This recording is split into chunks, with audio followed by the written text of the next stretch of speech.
ప్రభునందు ప్రియమైనటువంటి టీవీ ప్రేక్షకులందరికీ ప్రభు పేరిట వందనాలు తెలియజేస్తూ ఉన్నాను.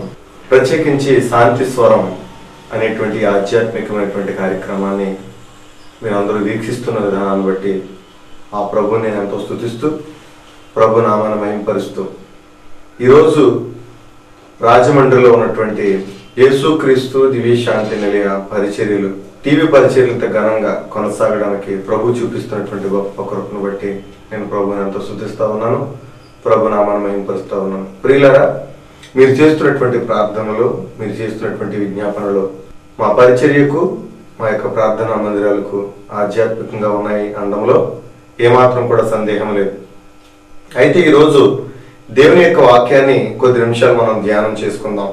పరిశుద్ధాత్మ దేవుడు గత కాలంలో మనతో మాట్లాడినటువంటి ప్రతి మాటను బట్టి అనేకమైనటువంటి బిడ్డలు స్పందించి ఈ వాక్యానికి ఉన్నటువంటి విలువను గ్రహించి ఫోన్ కాల్స్ ద్వారా అలాగే విజ్ఞాపనల ద్వారా మమ్మల్ని ప్రోత్సహిస్తున్నటువంటి విధానాన్ని బట్టి ఆ ప్రభుని ఎంతో స్తుతిస్తూ మహింపరుస్తూ ఉన్నాం. ఈరోజు జ్ఞానాంశంగా ఒక వాక్యాన్ని మీ ముందు ఉంచాలని ప్రభు పేరిట నేను ఆశపడతా ఉన్నాను. బైబిల్ గ్రంథాల్లో యేసు ప్రభువారు ఈ భూమి మీదకి వచ్చినటువంటి తర్వాత ఎన్నో ఉపమానాలు ఆయన చెప్పారు, ఎన్నో ప్రార్థనా విజ్ఞాపనలు కూడా ఆయన చెప్పి ఉన్నారు. అయితే ఈరోజు ప్రభు చెప్పినటువంటి ఉపమానాల్లో ఒక ఉపమానాన్ని మీ ముందు ఉంచాలని ప్రభు పేరిట నేను ఆశపడతా ఉన్నాను. బైబిల్ గ్రంథంలో ప్రభు ఎన్నో ఉపమానాలు చెప్పారు. అసలు ఉపమానము అన్న మాటకి అర్థం ఏంటంటే, ఉపమానము అనగా పరలోక సంబంధమైనటువంటి ఒక మర్మాన్ని భూ సంబంధమైనటువంటి వస్తువులతో లేదంటే భూ సంబంధమైనటువంటి థింగ్స్ తో పోల్చి చెప్పడమే ఉపమానం. ఉపమానము అన్నటువంటి మాట ఒక సామాన్యుడికి కూడా ఆ మాటలు అర్థమయ్యే రీతిలో ప్రభువారు మాట్లాడారు. పర సంబంధమైనటువంటి విషయాన్ని భూ సంబంధమైన వస్తువులతో పోల్చి చెప్పడమే ఉపమానం. ఈరోజు యేసు ప్రభువారు చెప్పిన ఉపమానంలో ఒక అద్భుతమైనటువంటి ఉపమానం నేను మీ ముందు ఉంచాలని ఆశపడతా ఉన్నాను. ఆ ఉపమానం చెప్పడానికి కూడా గల కారణం ఏంటంటే, మారు మనస్సు నిమిత్తమైనటువంటి ఉపమానం. చాలా మంది ఈరోజు మారు మనస్సు పొందేము అని చెప్పుకొని పాపానికి లోబడే వాళ్ళు ఉన్నారు. మారు మనసు పొందాలి అని చెప్పి కూడా చాలా మంది వెయిట్ చేస్తా ఉన్నారు. అసలు మారు మనసు అంటే ఏంటి? What is the repentance? మారు మనసు అంటే ఏంటి? అసలు మారు మనసు ఒకసారా చాలా సార్లా అన్న సత్యాన్ని ప్రతి ఒక్కరు కూడా గ్రహించాలి. ప్రభువు మానవ జీవితంలో మనిషికి ఒకటే మనసు పెట్టాడు. అయితే ఆ మనసు ఒక్కసారే మారాలి. 10 సార్లు సంచలనంగా మారిపోతే దాన్ని మారు మనసు అని అనరు.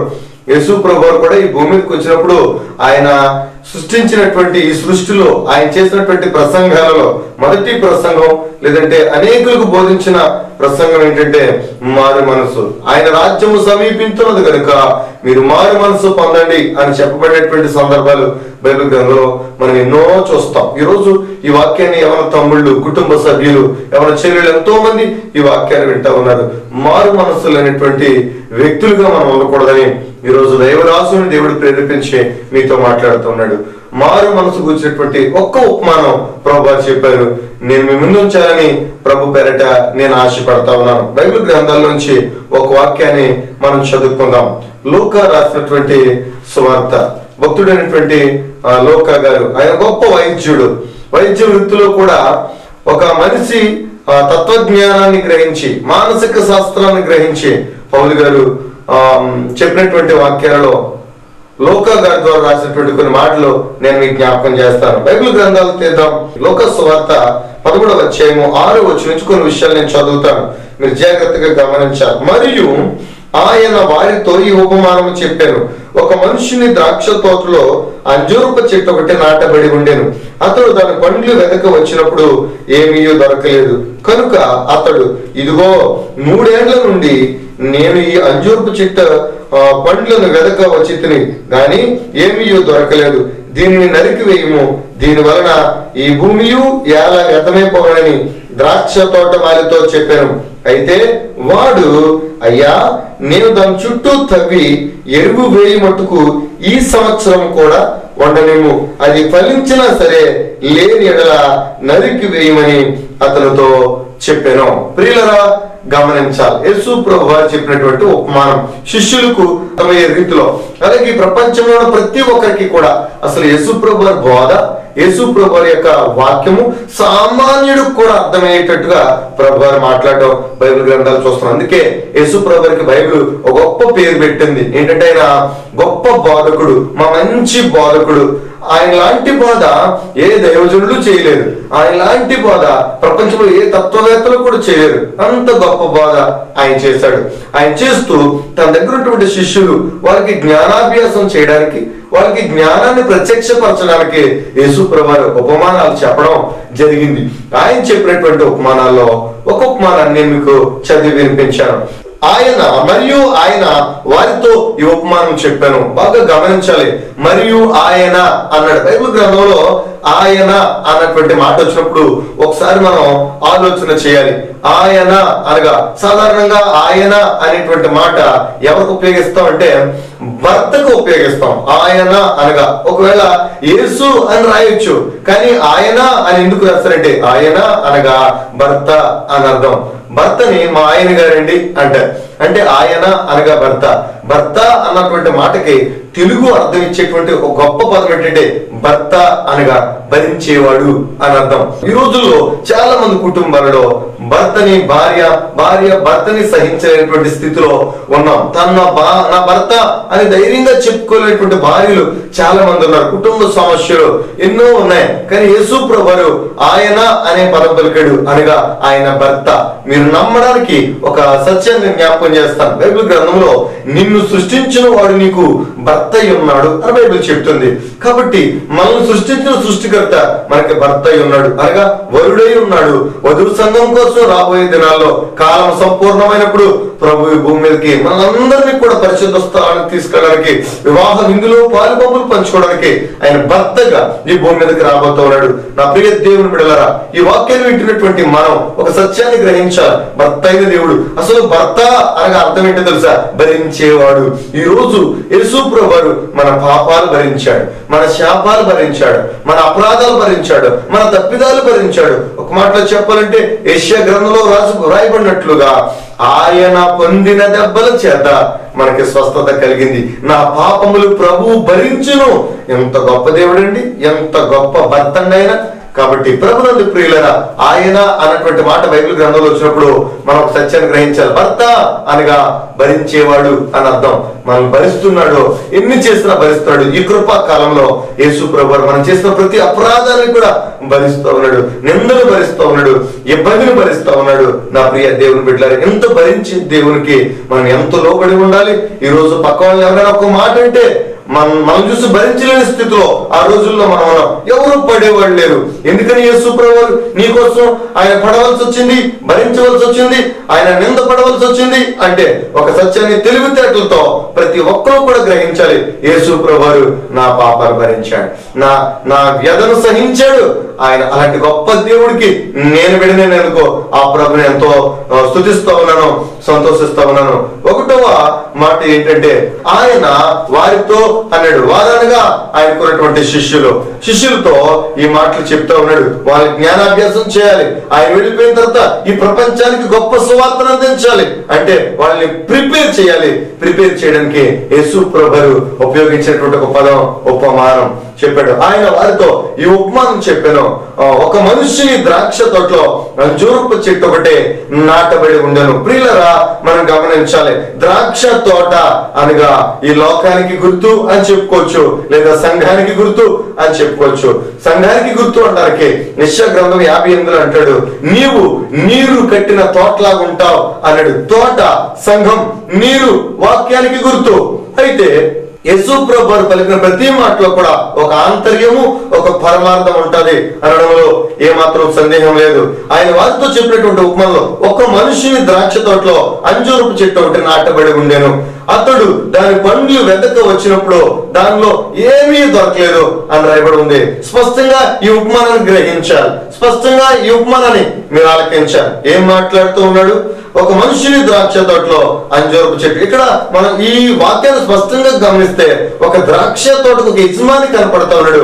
ఆయన యజమాని అన్న వ్యక్తి ఎవరో కాదు, నిన్ను నన్ను సృష్టించిన సృష్టికర్త అయినటువంటి యెహోవా దేవుడు. ఆయన ద్రాక్ష తోట అనేటువంటి లోకంలో నిన్ను నన్ను ఒక అంజూరపు చెట్టుగా దేవుడు నాటాడు. గమనించాలి, జనరల్ గా ద్రాక్ష తోటలో అంజూరపు చెట్టు ఎవరు నాటరు. ఎందుకు నాటరు అంటే ఒక మాట రాయబడి ఉంది. ఇప్పుడు తోట అనేసరికి, ద్రాక్ష తీగలు అనేసరికి అవి చిన్న చిన్న పాదుల్లో ఉంటాయి. కానీ ఆ పాదుల మధ్యలో అంజూరపు చెట్టు నాటాడు. అంజూరపు చెట్టు వృక్షంలా ఉంటది. అయితే ఈ చిన్న చిన్న చెట్ల మధ్యలో పెద్ద చెట్టు నాటాడు అంటే దానికి తగినటువంటి భూసారం అంతా కూడా ఎక్కువ ఈ యొక్క అంజూరపు చెట్టే లాక్కోవడం జరుగుద్ది. అయితే ఆ లాగినా పర్వాలేదు, ద్రాక్షతో ఏమైనా పర్వాలేదు, కానీ ఈ అంజూరపు చెట్లు పండ్లు మాత్రం నేను చూడాలి, ఈ అంజూరపు చెట్టు ఫలింపు మాత్రం నేను చూడాలి అని ఆశించాడు. అయితే అక్కడ జరిగిన విషయం ఏంటి తెలుసా? ఆ నాటిన స్థితిలో ఆ అంజూరపు చెట్టుని మొదటి సంవత్సరం వెళ్ళాడు యజమాని, దానికి ఫలింపు లేదు. రెండవ సంవత్సరం వెళ్ళాడు, కానీ దానికి ఫలింపు లేదు.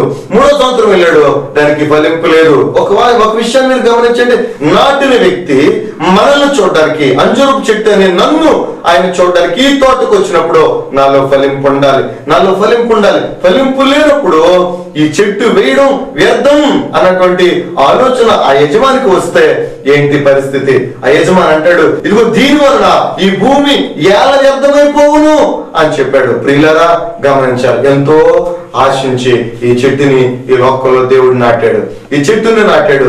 అయితే ఈ చెట్టు ఫలింపు లేదు. ఈ చెట్టు చూడడానికి వచ్చినప్పుడు ఏనాడు ఫలింపు లేదు. మొదటి సంవత్సరం, రెండవ సంవత్సరం, మూడో సంవత్సరం, 3 సార్లు ఫలించడానికి ఆయన ప్రయత్నం చేశాడు, కానీ దానికి ఫలింపు లేదు. ప్రియులారా మీరు ఆలోచించండి, ఎవరికైనా మనకు 3 ఛాన్సులు ఇస్తాం, 3 అవకాశాలు ఇస్తాం, 3 ప్రైజులు ఉంటాయి, ఫస్ట్, సెకండ్, థర్డ్. ప్రభు కూడా 3 అవకాశాలు ఇచ్చాడు. 3 సంవత్సరాలు చూశాడు, దాంట్లో ఏ ఫలింపు కూడా కనబడలేదు. కనబడకపోయేసరికి ఆయన ఎంతో చింతించాడు. ప్రేమతో నాటాడు, దాని ఫలాలు చూడాలని నాటాడు, దాని ఫలాలు తినాలని ఆయన నాటాడు. ఈ భూమి మీద ఏ వ్యక్తిని, అంజూరపు చెట్టు అనేటువంటి మానవుణ్ణి ఈ భూమి మీద ఎక్కడ నాటినా ఆయన ఆలోచన ఒకటే, ఆయన కోరిక ఒకటే, నువ్వు ఫలించాలి, నువ్వు అభివృద్ధి చెందాలి. ఆదాము సృష్టించినప్పుడు అన్నాడు, మీరు ఫలించి అభివృద్ధి చెంది ఈ భూమిని నింపండి అన్నాడు. ఆయన కోరికదే అందరూ ఫలించాలి, అందరూ బాగుండాలి, అందరూ ఫలింపు ప్రభు చూసి ఆయన ఆనందించాలి. ఎవరిని నష్టపోయేలాగా యేసు ప్రభు ఒక్క మాట కూడా పలకలేదు. నష్టపోయే వారిని కూడా ఆశీర్వదించి పంపించాడు. ఈ రోజు నువ్వు ఫలించాలని ప్రభు చెట్టు నాటాడని ప్రతి ఒక్కరు కూడా గ్రహించాలి. ద్రాక్ష తోటలో అంజూరపు చెట్టు నన్ను యేసు ప్రభు నాటాడు. నేను ఫలించాలి, అభివృద్ధి చెందాలి, నాలాంటి వాళ్ళు 10 మంది తయారవ్వాలి, ప్రభు కోసం వాడబడాలి అనేటువంటి తీర్మానం కలిగినటువంటి యవనస్తులో, విశ్వాసుల్లో ఈ రోజు అనేకులు ఫలించి అభివృద్ధి చెంది ఈ సంఘాన్ని నింపాలి అనేటువంటి విశ్వాసులో ఆలోచన చేయాలి. ఈ రోజు ప్రభు నువ్వు ఎప్పుడైతే ఫలిస్తావో నీ ఫలింపు చూసి మొట్టమొదటిగా ఆనందించేటువంటి దేవుడు యేసయ్య. నీ కుటుంబస్తులు సంతోషించకపోవచ్చు, నీ రక్త సంబంధం సంతోషించకపోతే నీ ఫలింపును చూసి ఈ రోజు చాలా మంది అభివృద్ధి చెందుతుంటే ఈర్ష్య, కక్ష, కుట్ర ఎన్నో ఈ రోజు అభివృద్ధి చెందిన వాళ్ళ మీదకి తిరుగుబాటు చేస్తున్నాయి. కానీ నా ప్రభు అయితే నీ ఫలింపు కోరుకునేటువంటి దేవుడు. ఆ ఫలింపు చూశాడు. ఒక్క సంవత్సరంలో కూడా ఆ చెట్టు ఫలింపు లేదు. వెంటనే అన్నాడు, ఇదిగో ఈ చెట్టు 3 సంవత్సరాల నుంచి పండ్లు వెతకవచ్చితిని గాని ఏమీ దొరకలేదు. ప్రియులరా గమనించాలి, మనలో ఫలింపు కోరుకునేటువంటి దేవుడు. మీరు చదివితే గలతీయులకు రాసిన పత్రిక 5వ అధ్యాయము 22వ వచనంలో రాయబడి ఉంది, ఆత్మ ఫలమేమనగా, ఆత్మ ఫలములు కాదు, ఆత్మ ఫలము. There is 1 fruit, 9 parts of fruit.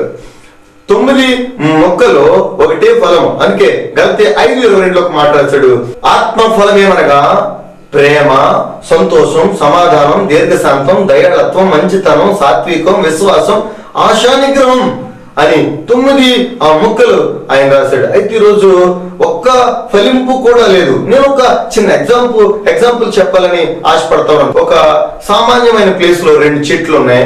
ఒక చెట్టుకి ఆకులు మాత్రమే ఉన్నాయి, ఒక చెట్టుకి కాయలు ఉన్నాయి. ఈ రోజు ఆ దారముట మనం వెళ్ళిపోతా ఉన్నాం. మీరు బాగా గమనించారు. ఒక చెట్టుకి ఫుల్గా ఆకులు ఉన్నాయి, ఒక చెట్టుకి ఆకులు తక్కువ ఉన్నాయి, కాయలు విస్తారంగా ఉన్నాయి. మనం అటు వెళ్తా ఉన్నాం, మన 2 కళ్ళు ఆ 2 చెట్ల మీద పడినప్పుడు మనకి ఆకులున్న చెట్టు మీద కన్నా కాయలున్న చెట్టు మీద ఎక్కువ దృష్టి పడుతుంది. అప్పుడు ఆ చెట్టును చూసి ఏం చేస్తామంటే మనము ఆ పక్కన 2-3 రాళ్ళు తీసుకుని దాన్ని కొడతాం. అంటే అర్థం ఏంటి? ఇప్పుడు ఆ రాళ్ళతో కొడుతున్నాము అంటే ఇప్పుడు ఈ రాయి దెబ్బ ఆకులున్న చెట్టుకి తగలదాం, కాయలున్న చెట్టుకే ఆ యొక్క రాయి దెబ్బ తగులుద్ది. అలాగే ఫలించే వాళ్ళకి శ్రమలు వస్తాయి. బైబిల్ గ్రంథం చెప్తుంది, నీకెన్ని శ్రమలు వచ్చినా నా ప్రభు నీకు తోడుగా ఉన్నాడు, నా ప్రభు నీకు ఆదరణగా ఉన్నాడు. నువ్వు ఫలించే కొద్ది శ్రమలు వచ్చేప్పటికీ నా ప్రభుని శ్రమ నుంచి తప్పిస్తాడు, నిత్య రాజ్యానికి మనల్ని వారసులుగా చేస్తాడు. అయితే మనం ఫలించాలి.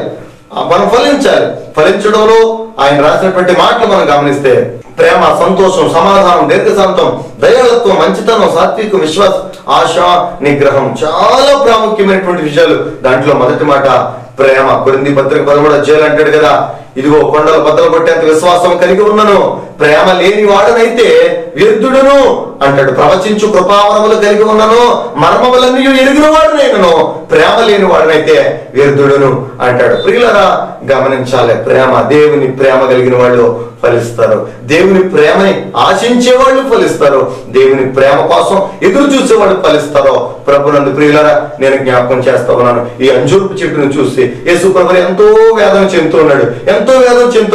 ఎందుకు? ఈ చెట్టు నాటాను, దీనివల్ల నాకు ప్రయోజనం లేదు. దేవుడు మనం సృష్టించాడు, మనల్ని పెంచాడు, పోషించాడు, స్థితికి తెచ్చాడు. మన వల్ల ఈ భూమికి ప్రయోజనం లేకపోతే, ఈ లోకానికి ప్రయోజనం లేకపోతే ఈ మనం బ్రతికి ఏమి ప్రభులు సాధిస్తా ఉన్నాం? నా ఏమన్నా తమ్ముళ్ళు, చెల్లెలు, నా ప్రియ సహోదరులు ఒకసారి ఈ వాక్యాన్ని వీక్షిస్తున్న మనం అందరూ గ్రహించాలి. ఈరోజు ఒక మంచి తీర్మానం చేసుకుందాం. అవును, నా నమ్మకమైన దేవుడిగా నన్ను నాటాడు, ఫలించే బిడ్డగా దేవుడు నన్ను నాటాడు, దేవుడి కోసం ఉపయోగపడే బిడ్డగా నన్ను నాటాడు. అయితే ఈరోజు నేను ఫలింపు పొందట్లేదు, అయితే ఈరోజు ఫలింపు నాకు లేదు. ఈ వాక్యాన్ని విన్న తర్వాత ప్రభులు నేను ఫలించాలి, అభివృద్ధి చెందాలి, నాలాంటి వాళ్ళు భూమి మీద నింపాలి అనేటువంటి ఒక గొప్ప నిర్ణయం ప్రభు కోసం నేను తీసుకోవాలని ప్రభు పేరట నేను మీకు తెలియజేస్తా ఉన్నాను. ఆ చెట్టును చూసినటువంటి దేవుడు ఎంతో బాధపడ్డాడు. మీరు గమనించాలి, మనం మనుషుల్ని బాధ పెట్టట్లేదు, దేవుణ్ణి బాధ పెడతాం. నేను ఫలింపు లేకపోవడం వల్ల నా ప్రభు బాధపడుతుంటే నా ఆత్మీయ జీవితానికి ఎంతో అవమానం. నేను ఫలించకపోవడం వల్ల నా ప్రభు కన్నీరు కడుతుంటే ఎంతో అవమానం. ఒకసారి ఆలోచన చేయాలి. నా ప్రియ సహోదరులు, ప్రేమతో ఈ వాక్యాన్ని నేను మీకు బోధిస్తా ఉన్నాను. ఈ చెట్టుకు ఫలింపు లేదు, ప్రభు చూసి ఎంతో బాధపడ్డాడు. ఒకరోజు యేసు ప్రభువు మార్గంలో వెళ్ళిపోతూ ఉండగా ఆయన కడుపు నిండా ఆకలేస్తుంది, ఆకలితో ఉన్నాడు. ఆకలితో ఉన్నటువంటి యేసయ్య ఒక చెట్టును చూశాడు. ఆ చెట్టు నిండా ఆకులు ఉన్నాయి. ఆకులు గల చెట్టును చూసి యేసు ప్రభువు గబగబా, దానిలో ఆకులు ఎక్కువ ఉన్నాయి కదా, కాయలు కూడా ఎక్కువ ఉంటాయి, గబగబా వెళ్ళి ఏదైనా ఒక పండు కోసుకొని తిందాం అని ఆయన అనుకున్నాడు. ఆ అంజూరపు చెట్టు లోపలికి వెళ్ళాడు. ఆకులు అయితే చాలా పచ్చగా విస్తారంగా ఉన్న చెట్టు, అందంగా కనపడుతున్న చెట్టు, చూడముచ్చటగా ఉన్న చెట్టు. కానీ లోపలికి వెళ్తే ఒక్క కాయ కూడా కనపడలేదు. యేసు ప్రభువు ఎంతో బాధపడ్డాడు. ఈ రోజు చాలా మంది జీవితాలు అలాగే ఉన్నాయి. పైకి హుందాగా, పైకి గంభీరంగా, పైకి పచ్చగా, పైకి వైట్ డ్రెస్సులు వేసుకుని ఎంతో అందంగా కనపడుతూ ఉన్నారు. కానీ నేను ఒక మాట చెప్తా ఉన్నాను, నువ్వెంత అందంగానైనా కనపడు, కానీ నీలో ఫలింపు లేకపోతే, నీలో ఆశీర్వాదం లేకపోతే, నీలో గొప్పతనం లేకపోతే, నువ్వు దేవుడికి ఉపయోగపడే ఒక్క ఫ్రూట్ కూడా కాయకపోతే ఏంటి నీ వల్ల ప్రయోజనం? గమనించాలి. దేవుడి సన్నిధిలో వాక్యం సెలవుస్తా ఉంది, మీరు ఫలించాలి, మీరు అభివృద్ధి చెందాలి, ఈ భూమిని నింపాలి, విస్తరించాలి అని చెప్పాడు. గమనించాలి ప్రియులారా, భూమిని నింపాలంటే భూమి అనగా సంఘానికి గుర్తు. And church is a God's plan. దేవుని యొక్క ప్రణాళికతో సంఘాన్ని దేవుడు సృష్టించాడు. దాన్ని నింపే బాధ్యత విశ్వాసకు ఉంది, యవనస్తులకు ఉంది, పెద్దలకు ఉంది, అలాగే దేవుడిని అంగీకరించిన ప్రతి ఒక్కరికి ఉంది. ఈరోజు చాలా మంది ఫలింపు లేని బిడ్డలుగా ఉన్నారు. ఆ అంజూరపు చెట్టు కనపడినట్లుగా పైకి ఉందాక కనపడతారు, అన్ని బాగున్నాయి, కానీ వారిలో ఫలింపు లేదు. ఫలింపు లేని వారు ప్రభు రాజ్యానికి వారసులు కాదు. ఒకటి. రెండవది, దేవుడిని ఏడిపించేవాడుగా, దేవునికి కన్నీరు రప్పించేవాడుగా మనం ఉంటాం. ఒకసారి గమనించాలి, మనం సృష్టించిన దేవుడు, ఈ అందాన్ని ఇచ్చిన దేవుడు, ఈ పంచేంద్రియములను కలిగి చేసినటువంటి దేవుడికి నువ్వు కన్నీరు రప్పిస్తే ఏమి ప్రయోజనం? గమనించాలి. ఈరోజు నువ్వు డెడికేట్ చేసుకోవాలి ఈ వాక్యం వింటున్న ద్వారా. అవును, నేను నా తల్లిదండ్రులకు ఉపయోగపడలేదు, నా కుటుంబానికి ఉపయోగపడలేదు, అలా అని చెప్పి నన్ను సృష్టించిన దేవుడికి కూడా నేను ఉపయోగపడలేదు. నో, ఈ రోజు నేను దేవుని కోసం ఒక మంచి తీర్మానం చేసుకుంటాను, దేవుని కోసం బలమైన జీవితాన్ని జీవిస్తాను, నేను కూడా ఫలించి చూపిస్తాను, నాలాంటి ఫలించే వారిని అనేకులు నేను సిద్ధపరుస్తాను అన్న తీర్మానం నీకు వస్తుందా? ఆ అంజూరపు చెట్టును చూడగానే ప్రభువు అన్నాడు, దీనివల్ల ఈ భూమి ఎలా వ్యర్థమైపోను. వచ్చినా మీరు చదువుకోండి, అక్కడ రాయబడినటువంటి మాట మీరు చూస్తే అక్కడ అంటాడు కదా, వచ్చిన 7లో చివరి మాటలు అంటాడు, అయితే ఇదిగో 3 ఏళ్ల నుండి ఈ అంజూరపు చెట్టును పండ్లు వెదక వచ్చిచున్నాను గాని ఏమీ దొరకలేదు, దీనిని నరికివేయమని తోటమాలితో చెప్పాను. అయితే వాడు, అయ్యా చూడండి, గమనించాలా, దీనివల్ల ఈ భూమి ఎలా వ్యర్థమైపోను. యజమాని అన్నాడు, నో, ఈ చెట్టు ఫలించట్లేదు కాబట్టి దీనివల్ల భూమి వ్యర్థమైపోకూడదు. ఒకసారి గమనించండి ఈ సత్యాన్ని. నా వల్ల ఈ భూమి వ్యర్థమైపోతుందా ఏంటి? నా సంఘం వ్యర్థమైపోతుందా? నా సంఘంలో నేను ఫలించేవాడుగా లేనా? నా వల్ల నేను కూర్చున్న స్థలం వ్యర్థమైపోతుందా? నేను చిన్న పాడిన పాట వ్యర్థమైపోతుందా? నేను చేసిన సేవ వ్యర్థమైపోతుందా? ఆలోచన చేయాలి. అక్కడ అంటాడు, ఇదిగో దీనివల్ల ఈ భూమి ఎలా వ్యర్థమైపోతుందని చెప్పి తోటమాలితో చెప్పగా అప్పుడు వెంటనే అక్కడ రెండో వ్యక్తి మనకు కనపడుతున్నాడు. ఒకటి యజమాని, తండ్రి అయినటువంటి దేవుడు. తోట లోకానికి గుర్తు, అంజూరపు చెట్టు మనిషికి గుర్తు. అయితే మరొక వ్యక్తి ఇక్కడ ఎంటర్ అవుతాడు, ఆయన తోటమాలి. తోటమాలి ఎవరు అంటే మనల్ని రక్షించి ప్రాణం పెట్టి పరలోకం నుంచి భూమి మీదకి వచ్చినటువంటి రక్షకుడు అయినటువంటి యేసయ్య. ఆయన తోటమాలి, పనివాడు. అందుకే యేసు ప్రభువుని ఒక రోజు యేసు ప్రభువు తన యొక్క రూపాంతరాన్ని చూపించడానికి పేతురు, యోహాను, యాకోబులను రూపాంతరపు కొండ మీదకి తీసుకెళ్లాడు. ఆయన రూపాంతరాన్ని అక్కడ చూపించగా, ఏలియా, మోషే రూపాంతరాన్ని అక్కడ చూపించగా, మహిమా దేహాన్ని చూపించినప్పుడు వీళ్ళు ముగ్గురు ఒక మాట అన్నారు యేసు ప్రభువు దగ్గర, అయ్యా నువ్వు ఇంత గొప్ప దేవుడు అని మేము అనుకోలేదు, నీ మహిమను మేము చూసాం కాబట్టి ఈ రోజు ఇంక నువ్వు కిందకి దిగొద్దు, నువ్వు ఎక్కడే ఉండిపో, నీ ముగ్గురికి మేము 3 గుళ్ళు కడతాం, మేము అనేక జనాలని పైకి రప్పిస్తాం అన్నారు. యేసు ప్రభువు వెంటనే కోపం వచ్చి ఒక మాట అన్నాడు, ఇదిగో నేను పరిచర్య చేయడానికి వచ్చాను కానీ చేయించుకోవడానికి భూమి మీదకి రాలేదు. ఆయన పరిచర్య చేసే దేవుడు, ఆయన కష్టపడే దేవుడు. ఈ అంజూరపు చెట్టు కూడా పరిచర్య చేశాడు ఆయన. యజమాని అయితే చెట్టు తెచ్చిచ్చాడు, దాన్ని నాటిన వ్యక్తి ఎవరో తెలుసా? యేసు ప్రభువారే. దానికి నీళ్ళేసింది ఎవరో తెలుసా? యేసు ప్రభువారే. దాని చుట్టూ తవ్వింది ఎవరో తెలుసా? యేసు ప్రభువారే. ఇంకొక మాటలో చెప్పాలంటే బైబిల్ గ్రంథంలో స్పష్టంగా వాక్యం సెలవుస్తూ ఉంది, యేసు ప్రభువు తండ్రి కుడిపార్శ్వాన కూర్చుని విజ్ఞాపన చేస్తున్నాడంట. విజ్ఞాపన చేస్తున్నాడు అంటే మన కోసం పరిచర్య చేస్తాడు, మనం నశించుకోవటానికి ఇష్టం లేదు. కాబట్టి యేసు ప్రభువు తన తండ్రి అయినటువంటి దేవుడితో చెప్తా ఉన్నాడు, అయ్యా దాని చుట్టూ తవ్వి ఎరువు వేయ మట్టుకు ఇంకొక సంవత్సరం ఉండని ప్రభువా. ప్రియులరా, మీరు గమనించాలి, ఇక్కడ ఆ అంజూరపు చెట్టు ఫలించలేని కారణం చేత నరికే, దీనివల్ల భూమి అర్థమైపోతుంది అన్నాడు. వెంటనే ఆ పనివాడు, అనగా ఈ భూమికి పరిచర్య చేయడానికి వచ్చినటువంటి యేసయ్య ఒక మాట అంటాడు, అయ్యా అయ్యా, దేర్ ఇస్ రిక్వెస్టెడ్ వర్డ్.